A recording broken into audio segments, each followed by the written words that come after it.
למען ציון לא אחשה, ולמען ירושלים לא אשקוט. You are listening to Hebrew Voices with Nehemia Gordon. Thank you for supporting Nehemia's Makor Hebrew Foundation. Learn more at nehemiaswall.com. Shalom, this is Nehemia Gordon of Hebrew Voices, and I am here at Tel Aviv University with Professor Michael Kochin. He is a professor of political science with a PhD from the University of Chicago. He has been a visiting researcher and professor at Toronto, Princeton, Yale, Claremont. He's written 2 books, one on Plato and the other on political rhetoric, and he is an expert on political science, and we're going to be talking to him today about the political science of Josephus Flavius. Shalom, Professor Kochin. Hello, Nehemia. So tell us about Josephus Flavius. Who was he, and what did he write, and why is he important for us? Okay. Josephus was a priest. Mm-hmm. He was related to the highest priestly families, including the Hasmoneans.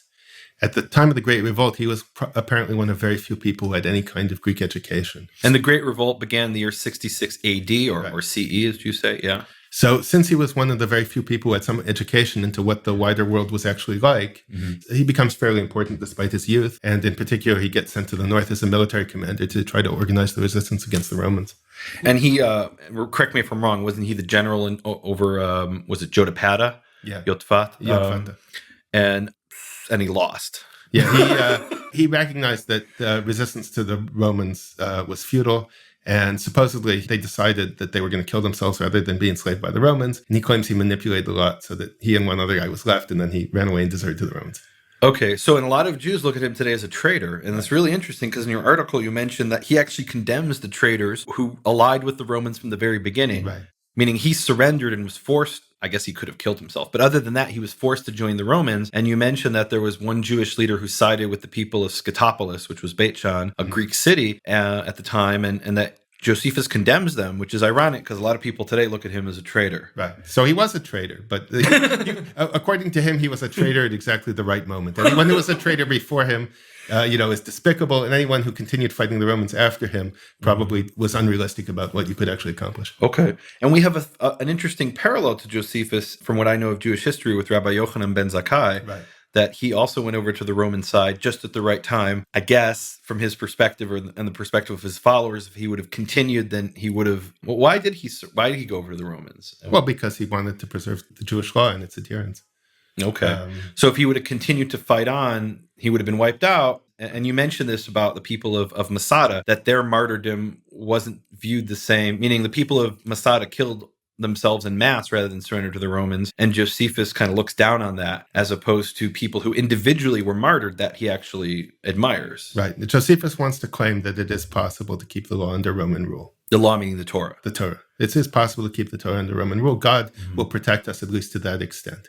And therefore, unless and until the Romans order you to defy the Torah, it's better to live even as a slave under Roman rule as long as you can obey the law of the Torah. Okay, and so what happens when they command you to violate the Torah? Then what are you supposed to do according to Josephus? According to Josephus, you just have to stick with the Torah. And get martyred. And if martyred in Greek, of course, means a martyr in Greek is someone who bears witness. Okay. That is a term that Josephus uses. He's not the first to use it in Greek. But you bear witness to the law, to the truth of the law and to the truth of God's revelation. And that's what you have to do. And you might be killed. But since the Torah is actually true, God might very well intervene and save you and allow you to continue to obey the law. Oh, so in his case, when he surrendered to the Romans, that wasn't in violation of the Torah. It was just militarily he lost. Right. And okay, I get it. All right. Now you made this statement in your article, which I thought was absolutely fascinating, and I'm going to read it. You said the whole philosophical encounter with political life, and here you're not just talking about Josephus, you're talking about philosophers from the Greek philosophy all the way up until even pre-modern times, right? Yeah, basically Hobbes, until the 18th century. Pretty much. So the whole philosophical encounter with political life deliberately and explicitly sets out to devalue freedom and to find a way of going on together after freedom is lost. I'm going to read that again. It deliberately and explicitly sets out to devalue freedom. That's what philosophy is about. Tell us about that. Well, because philosophy is, in terms of thinking about human life, it's thinking about what to do.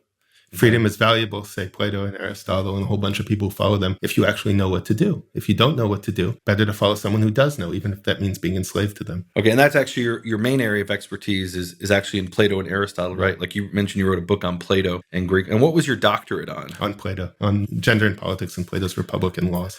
Okay, we're not going to talk about that, but that sounds like a whole other discussion. All right. And then you mentioned that Jerusalem falling to the Romans, according to Josephus, in your article. How did Jerusalem fall to the Romans? Well, there was serious internal. You find similar stories in the rabbis, but there was internal strife. They burned the food. And who burns the food? My listeners don't know. Tell us the story. What happened? Well, there are a bunch of armed factions in Jerusalem, and they compete both for leadership, for resources, and to see who's more defiant to the Romans. And these are what were known as the Zealots. There are multiple factions, and the factions don't want any food to be under the control of the opposite factions or of the rich people in Jerusalem who are not themselves necessarily with any particular faction. Yeah, and the story is that Jerusalem was under siege by the Romans, and these cities, they were prepared for multi-year sieges, and the Romans were prepared to carry out a multi-year siege, but up to a point, meaning at some point the Roman army would have said, look, this is too expensive, we're going home. What that point is, nobody knows. I don't know if they would have said that, but they would have tried to take the city or died. Or maybe a foreign power would have intervened. Right. Meaning if a nation like Parthia, which we'll talk about in a second, would have seen that the Jews have held out for 6 years, it's time for us to intervene. And so one of the zealot factions did is they burned the storehouses. And part of that might have been, according to some explanations, it's my understanding, is that they were expecting kind of a deus ex machina, that God would swoop in and save them if they had no choice but to fight. And what happened is they burned the storehouses and they started to starve to death. Right. Insofar as the fall of Jerusalem was due to Jewish sins or mistakes, you could say that it's not impossible that Jews could be free of Roman rule. I mean, that's what Josephus is saying. And it's important to Josephus to In other words, it wasn't that the Romans were so powerful, it was the Jews were internally divided and fought amongst themselves, which, as you said, Josephus says that, and the rabbis say that. Right. The rabbis have kind of like a caricature of that in the story of, Kamsa and Bar Kamsa. Yeah, but that's not their only story like that. They also have stories directly about the zealot leaders themselves. Okay, so it was this internal division, and that's actually a Greek concept. What was the Greek word is stasis. And what does that mean in Greek I think culture? That it means civil strife. Within the city. Yeah, we stand here, you stand there, and then once we're each standing in opposite places, then we fight it out to see who wins and who controls things. And you had mentioned to me that there was actually maybe an ideological reason for Josephus describing it in those terms, meaning... like I said, it shows that Jewish freedom is still possible, even in Roman rule. Someday the Jews will be free of the Romans. Josephus says more or less explicitly in the Antiquities. He does? Yes. Wow. How was that received in Rome when he wrote that? I mean, we don't know, but how do you think it was? But Josephus... Or did they just not notice he wrote that? There's been a crisis of Roman belief in themselves for decades. And at the time, and Josephus is writing sometime in the 90s or something like that. So even going back to Cicero's time, 150 years before, the Romans who are serious about life tend to think in terms of philosophy or Judaism or maybe some other religious cult. And so the idea that Rome isn't where it's at and devoting your life to Roman greatness is kind of pointless. That's something that a lot of educated Romans would have seen as, would have resonated with them somehow. Okay, so he's kind of tapping into that. He's definitely tapping into that. Okay, so that's really interesting because, when I read Josephus, one of the themes that I had picked up on, or it seemed to me, is that, like, on one hand, he's trying to convince the Jews, don't rise up with the Romans because it's pointless. Don't fight them. And, and look, they're not that bad. They didn't destroy our temple. It was our own people who messed up and destroyed our temple. And so you might as well submit to Roman rule. You can't fight it. It seems to me like there's an internal purpose of his works, but you're saying there's also a message directed at the Greeks, at the Gentiles, I think and the Romans. I think he's not really writing for a Jewish audience. Primarily, you think he's writing for people who read Greek, which means, in his case, almost certainly educated Romans, because who cares at this point, nobody really cares what the Greeks think. Okay. He would have written in Latin if he could, but educated Romans all read Greek anyway. I see. All right. Now, you mentioned something really interesting in the article, that the first time in Greek literature, really in any literature, that we have the word theocracy or theokratia in Greek is actually in the writings of Josephus. It's in the writings of Josephus. And what does Josephus mean by theocracy? And what's the application of it in his writings? So theocracy literally in Greek means the rule of God. But in Josephus, it means rule by men who are dedicated to God's law. Mm-hmm. And in particular, ruled by the priest with the help of other allies who are similarly dedicated to the observance of God's law. Okay, and priests specifically, that's the Aaronic priests or the Kohanim. Right. So you've got Kohanim along with allies who aren't Kohanim who are running the country, and that's the definition of theocracy according to Josephus. Okay. So that's one of the words he uses for this regime. Sometimes he calls it aristocracy, and sometimes he calls it democracy.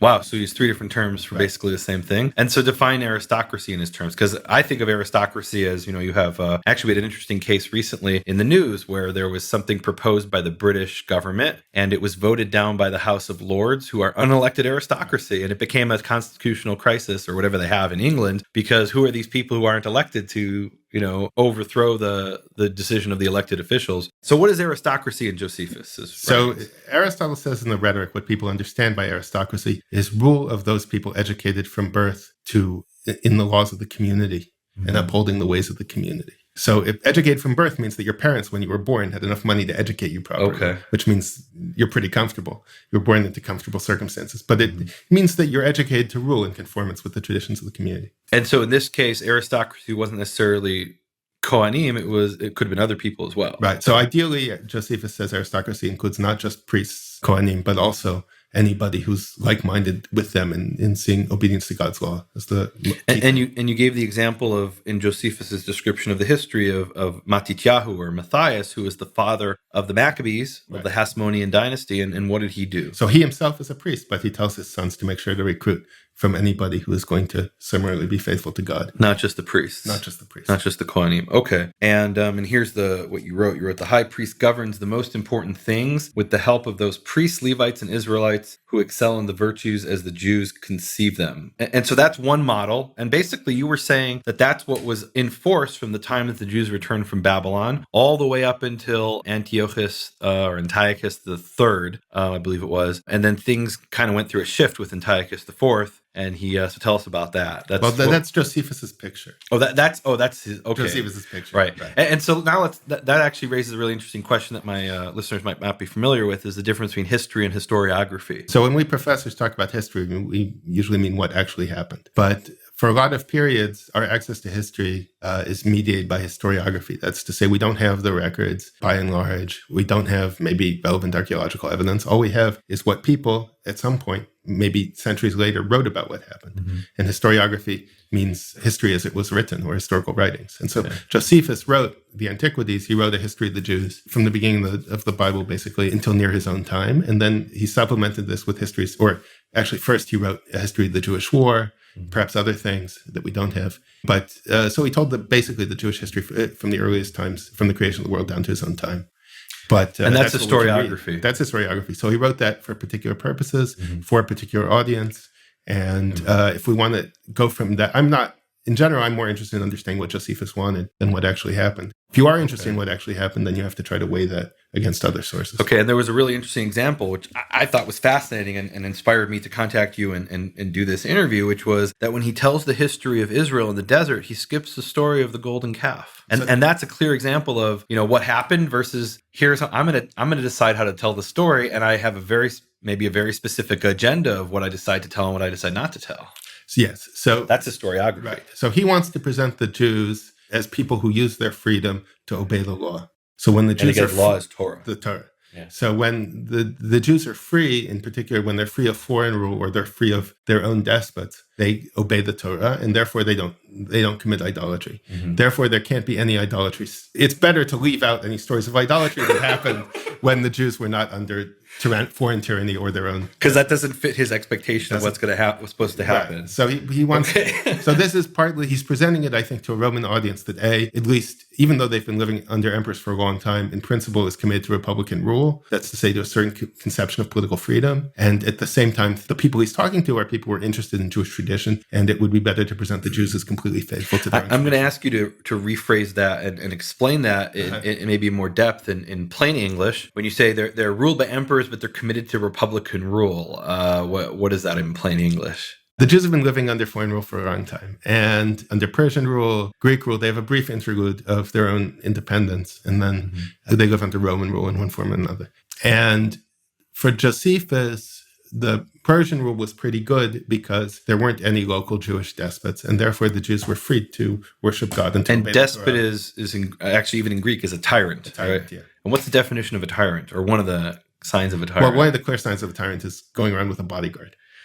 Rulers of Republican officials don't need a bodyguard because they obey the law and the citizens obey the law. And Republican is not the big R like in modern English. It's what is a republic? Republic is a form of government where many share and rule, and ideally that which affects all is decided by all in some sense. So examples of republic today would be the United States. Would the United Kingdom, would England be a republic? Or? Well, the United Kingdom is a monarchy, and you'd have to ask, it's a democratic monarchy of a certain type, but you have to ask, what difference does it make that there is a queen? So that's a very complicated and subtle. So let's not get into that. But France is a republic. France is a republic. China is a republic, but China's China, of course, a republic. is not a democratic republic. Okay. So, wait a minute. So when you say republic, do you mean democratic republic? Or in modern sense, we would make a distinction. Josephus, oddly enough, uses the Greek word democracy, demokratia, to mean republic, what the Romans meant by republic. Which was... So Roman Republic. In other words, would China be considered a republic in the sense of Josephus and the Romans? I'm asking. I don't know. I think so, because there is no king. Many people participate in rule. There isn't one man rule, and there's no tyranny. There's not one man rule in any sense. There's a body of people who participate in rule. There's no tyranny in communist China. It's just right. There's there's a tyranny of the Communist Party over everybody else. Okay. But in a democratic country, in ancient democracies like Athens, there's a tyranny, a despotism of the slave owners over the slaves. Okay. So you could ask, the only people in China, somehow the political participation and maybe even the political rights of people in the Communist Party is greater than that of people not in the party. The party does, in fact, lead society, and it claims to lead society. But the party itself it's not one guy, and it doesn't actually itself, it isn't by any means an egalitarian institution, but it operates on the basis of discussion. So republic doesn't mean egalitarian, where anybody, any farmer can become the king or the ruler necessarily. It means that there's a lot of people involved, and in the sense of Josephus, I guess it's the Kohanim together with other people who are dedicated to the Torah and qualified, who the Kohanim choose to help them, or who join themselves in. Yeah, okay. And that's what you mean by republic in that sense. And he calls it a democracy and also a theocracy, meaning I'm going to use the term democratic theocracy, but you're saying it's not democracy in the sense of the United States today, or at least what the United States officially is, where, I don't know, is it? Well, it's democratic in the sense that... Meaning there aren't elections. Well, there might be. We don't know exactly how. You need a whole bunch of people to collect taxes and share the water and all that stuff. Okay. So that part, Josephus is not really so interested in that. Okay. He's interested in the very top leadership that sets the tone and teaches the people the Torah and gets them to obey the Torah. Okay, and you had mentioned, and this isn't just your opinion, that one of the ancient definitions of a tyrant was somebody who needed protection from his own people. You gave the example of Herod, who built fortresses to protect him not just from that foreign invasion, but from his own people in case there was an uprising. And there was other examples of Jewish so leaders. It's kind of disturbing because Josephus is careful to note that this goes back to Solomon at least. That even Solomon was a tyrant because he needed protection from his own people. Wow. And we were talking before we started about how in the United States, there was a time when anybody could approach the president. What was that? So it used to be the president had a reception every year on New Year's Day. Yeah. And if you were dressed decently and clean, you got in line and you got to shake the president's hand. And what happened? What changed? What changed was Hoover became very unpopular with the Great Depression, and they were worried that somebody might do something to him. And so ever since then, people haven't had access to the president. Right.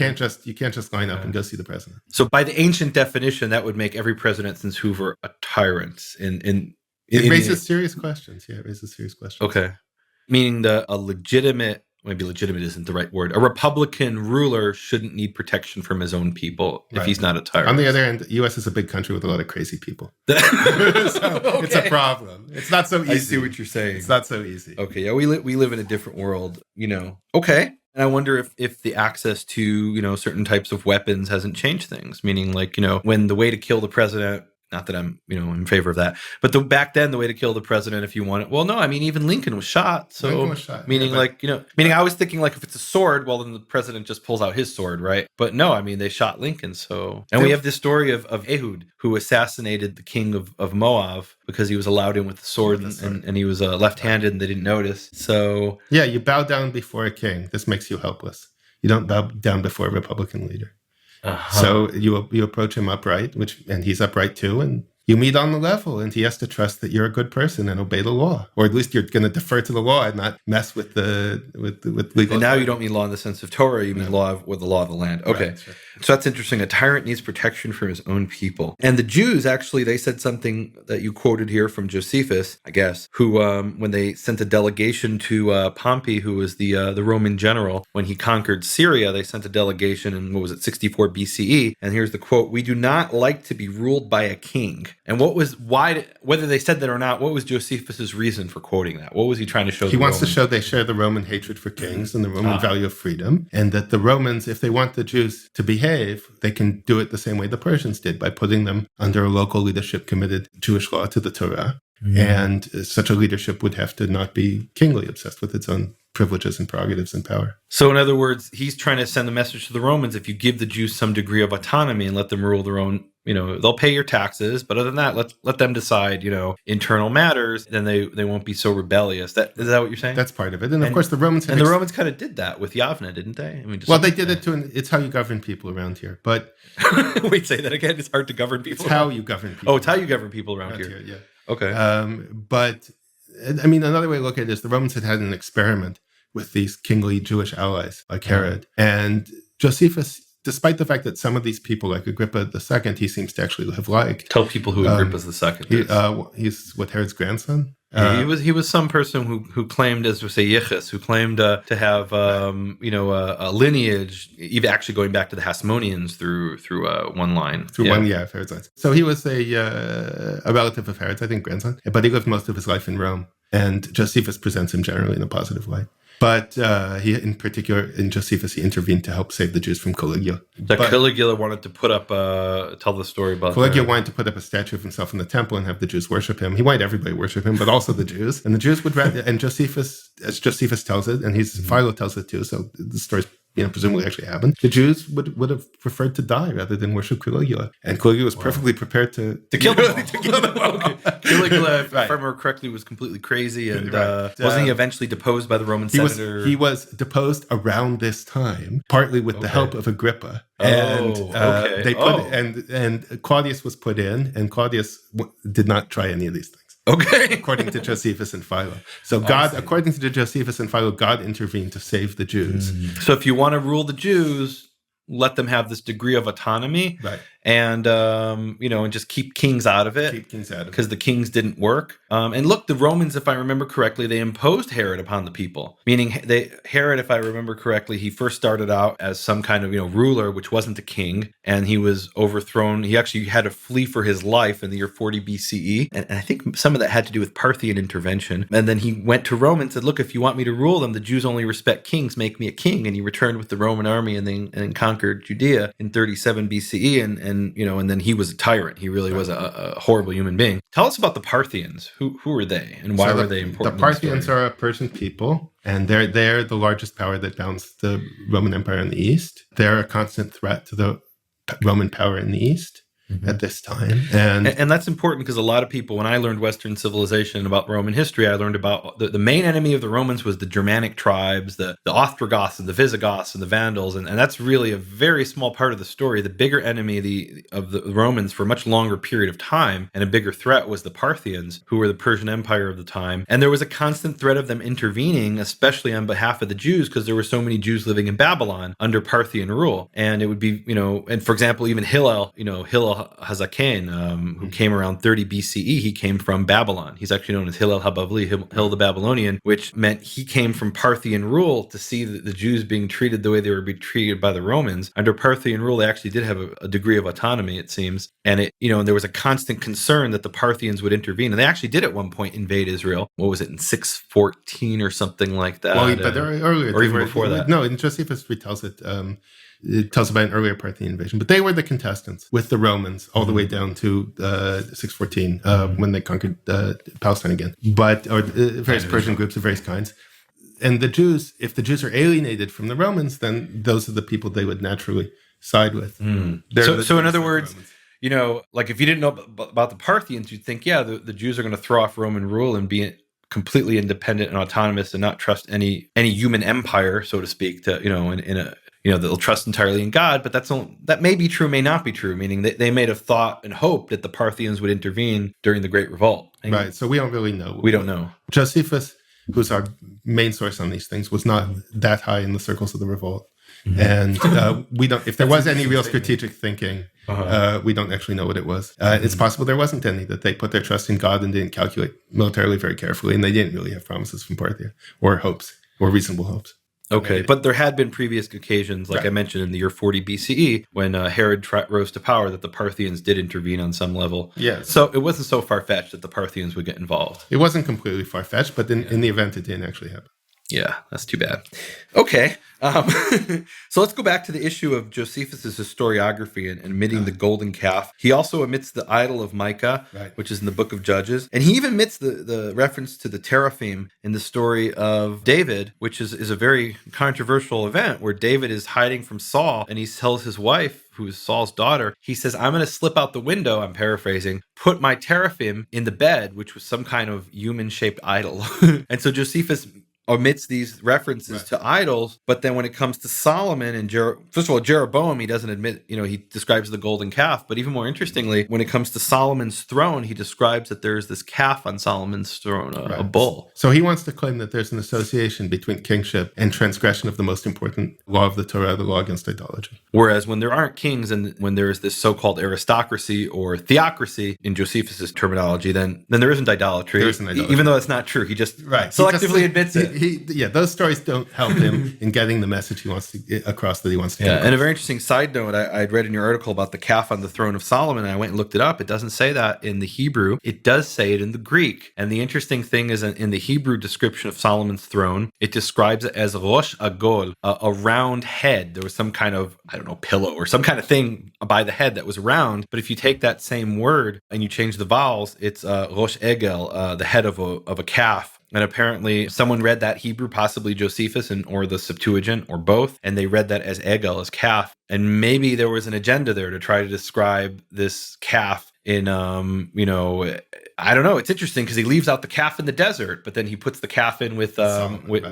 Solomon, which isn't really there. And then he even and of course with Jeroboam it is. And it's interesting because there are some ancient Jewish sources who, when they describe the golden calves, Jeroboam, who was the first king of the northern kingdom after the split after Solomon died and the kingdom split. And Jeroboam set up 2 golden calves, one at Donim, one at Bethel, one at the northern end of his kingdom and the southern end of the kingdom. And it explicitly says that he said to his people, you don't need to go to Jerusalem, come and worship these calves. And why golden calves? Because they'd worship a golden calf in the desert. And maybe there was a calf on Solomon. That's interesting. Maybe there was a calf on Solomon's throne. And so it was this symbol that was there the whole time. And so some of the Jewish sources suggest that, the golden calf, that was his understanding of the cherubim, the kruvim that were on top of the Ark of the Covenant. That it wasn't that he was trying to say, this is your God, but this is the symbol that appears on top of the Ark, and therefore it's associated with the god. I don't know if that's correct or not, but that's what's been suggested by some ancient Jewish sources from the Middle Ages, that it wasn't that he was making an idol of God, he was making an idol of the kruvim, of the cherubim. Right. Now, of course, Josephus, when he describes the ark, he doesn't mention the cherubim. So to talk about what he describes in the ark, that's actually really interesting. Because this whole issue is so sensitive, and it doesn't fit with the kind of presentation of the Jews as faithful to their law as long as they live under the right kind of rule. So since in the desert under Moses, they lived under what was called aristocracy, he doesn't want to go into this thing about that there were these things on. He says they were there, but they don't look like anything else. So they're not really graven images. They don't look like anything any human's ever seen. Right. That's amazing. Wow. Yeah. And that's really interesting because we, of course, all have this picture of there were these, women with wings, possibly faceless women in the Jewish description or the Jewish art, modern Jewish art. But Josephus says it looked like something that nobody else has ever seen. Right. And hence it doesn't violate the commandment, which says don't make an image of anything in the heavens above or the sea below or on the earth, because it's not like anything else. It's something that's, that's unique, sui generis. That's very interesting. So, and you had talked before we started about how there was this paradox in what Josephus is trying to do and the way he's trying to present what he's trying to present with the Romans versus, so talk about the paradox. So he wants to show that the Jews are worthy people according to the Roman standards of human worth. And in particular, that they hate kings and value freedom. And because the Romans are having trouble with their own commitment to the greatness of Rome, which is pretty much the only thing they had believed in the past, they're looking around for alternatives. And one of the most salient alternatives in Josephus' time is, in fact, Judaism. So he wants to show that the Jews are actually good Jews and faithful to Torah. Mm-hmm. So the freedom thing is, it poses certain difficulties for Josephus, because insofar as the Jews are committed to freedom, then they're committed to freedom from Roman rule. And the Romans might not be so keen on that. But on the other hand, if the Jews are willing to be enslaved to the Romans, then they're really kind of not such wonderful people. So the very thing that makes them good people in the Roman eyes is the very thing that makes them difficult to rule, and that's the paradox. Right, that's the paradox. So Josephus's proposed temporary solution is that the Jews should accept Roman rule as long as the Romans don't ask them to do things that violate the Torah. Okay. And you had mentioned that actually Josephus talks about that eventually the Jews can be out from under Roman rule. Yeah, he accepts the kingdoms in Daniel, and that he hints in the Antiquities that the fourth kingdom in Daniel is Rome, and that they're going to be destroyed, and God will restore the Jews to freedom and power. So he hints. He doesn't come out and say one day Rome will be destroyed, because that wouldn't have gone over very well. But if you're the kind of reader he intends, I think, which is a Roman who's sympathetic to Judaism or interested in Judaism, then if you read the book of Daniel in Greek, you might eventually figure out he doesn't make it hard to figure out what he's getting at. Okay. One last thing, you talked about how he talks about the Shabbat, the Sabbath.